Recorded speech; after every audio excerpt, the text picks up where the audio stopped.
আরও বিপাকে ফলতার স্বঘোষিত পুষ্পা জাহাঙ্গীর খান এবার সম্পত্তি সংক্রান্ত মামলায় জাহাঙ্গীর খানকে শোন অ্যারেস্ট দেখিয়ে নিজেদের হেফাজতে চাইল পুলিশ। আরো বিস্তারিত আমরা এই নিয়ে জানবো, কথা বলবো। পার্থ প্রতিম ঘোষ আমাদের প্রতিনিধি রয়েছেন। পার্থ, দেখো সুব্রত, তুমি ইতিমধ্যে দেখেছো যে জাহাঙ্গীর খানের যে সম্পত্তি, সেই সম্পত্তির তালিকা পুলিশ তৈরি করছে এবং সেক্ষেত্রে প্রায় 60টির উপরে দলিলের হদিশ তারা পেয়েছে।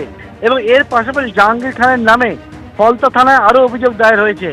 যে অভিযোগে বলা হচ্ছে, যেমন ফলতার বিজেপি নেতা তিনি অভিযোগ করেছেন যে 2016 সালের পর থেকে দেখা যাচ্ছে জাহাঙ্গীর খান, তার স্ত্রী এবং তাদের যে আত্মীয় স্বজন, তাদের নামে সম্পত্তি ক্রমশ কিন্তু বেড়েই চলেছে এবং সেই যে সম্পত্তি বেড়েই চলেছে ক্রমশ, এবং সেই জায়গায় তারা মনে করেন যে এক্ষেত্রে কিন্তু তদন্তের প্রয়োজন রয়েছে। একদিকে হচ্ছে বিজেপির নেতা যেমন অভিযোগ করেছেন, পাশাপাশি ওই এলাকা থেকে সম্পত্তি দখল সংক্রান্ত বিষয় জাহাঙ্গীর খান তার স্ত্রীর নামেও কিন্তু অভিযোগ জমা পড়েছে।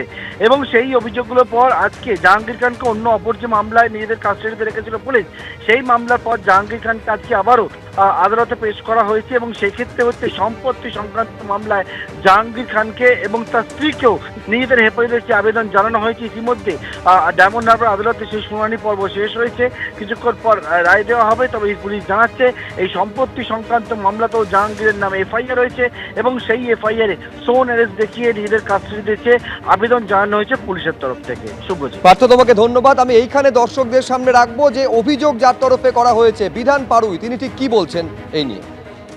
শয়ে শয়ে কোটি কোটি টাকার মালিক রাতারাতি ক্ষমতার অলিন্দে থেকে কিভাবে জাহাঙ্গীর খান হলো, তার জন্য 2022 সালে দক্ষিণ চব্বিশ পরগনা ডিএমের কাছে একটি 200 কোটি টাকার অভিযোগ ছিল, তার কোনো তদন্ত হয়নি। সেই অভিযোগ অঙ্কে আমরা তুলে ধরেছি প্রমাণসহ, কাগজপত্র সহ, এবং তার নামে বেনামে এবং তার ওয়াইফ সারিকা বিবির নামে, স্ত্রীর নামে যে 600 বিঘে জমি, এই যে অগাধ জমির মালিক, তারা তো নিজেকে জমিদার ভাবতেন। তা ও জমিদার হতে গেলে জমির দরকার, তার জন্য অনেক ক্ষেত্রেই বল প্রয়োগ করে মানুষকে ভয় দেখিয়ে এই জমি লুট করেছে, তাদের নামে রেকর্ড করে নিয়েছে।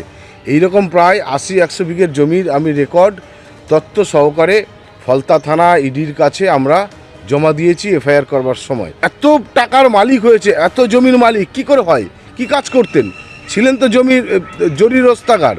সে জরির রস্তাগার থেকে প্রধান হলেন, প্রধান হওয়ার পর পঞ্চায়েত সমিতির সভাপতি ভোট না করে তারপরে জেলা পরিষদের পূর্ত কর্মদক্ষ, সেখানে তাদের কন্ট্রাক্টররাও বলছে 7 থেকে 12% টাকা নিত।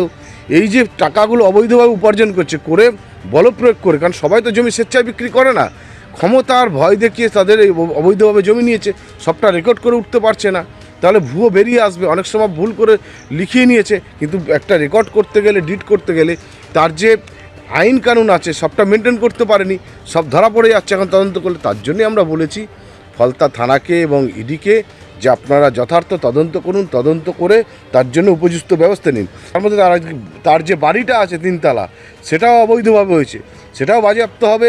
তার জন্য আমরা জানিয়েছি, থানাকে লিখিতভাবে দিয়েছি। এবং এই যে জমি তারা মানুষের কাছ থেকে কেড়ে নিয়েছে বা অবৈধভাবে তারা নিজের সম্পত্তি বাড়িয়েছে, তাও বাজেয়াপ্ত করে এই গুন্ডাদের বিরুদ্ধে যথাযথ আইন প্রয়োগ হবে, তারই ব্যবস্থা হবে। তাই জন্য আমরা এই প্রশাসনকে যথার্থ তদন্ত করবার জন্য আমরা লিখিতভাবে অভিযোগ করেছি। এবিপি আনন্দ এগিয়ে থাকে, এগিয়ে রাখে।